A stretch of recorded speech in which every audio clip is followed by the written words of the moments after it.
మా బందోబస్తు అరేంజ్మెంట్స్ ఇవన్నీ చూడడానికి ఈరోజు ఇక్కడ రావడం జరిగింది. మా పోలీస్ అధికారులతో డీసీపీ సౌత్ జోన్, తర్వాత అడిషనల్ డీసీపీ, ఏసీపీ ఇతర అధికారులతో ఈ ఏరియా చుట్టి రావడం జరిగింది. మనకందరికీ తెలుసు, ప్రపంచంలోనే మన పాత బస్తీలోని రంజాన్ పండుగ వాతావరణం కోలాహలం ప్రసిద్ధి పొందినది. మంచి వాతావరణంలో, ఒక సామరస్య వాతావరణంలో అందరూ కూడా ఇక్కడ ఆనందోత్సవాలతో పండుగ జరుపుకుంటున్నారు.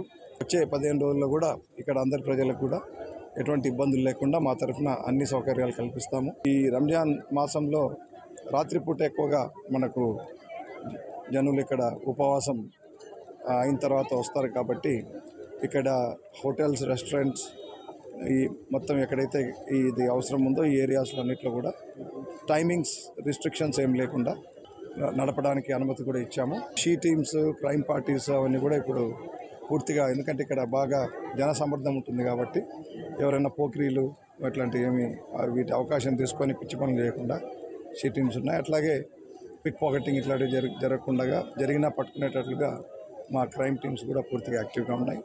అట్లాగే స్పెషల్ బ్రాంచ్ అందరూ కూడా, టాస్క్ ఫోర్స్ అందరూ యాక్టివ్గా ఉన్నారు.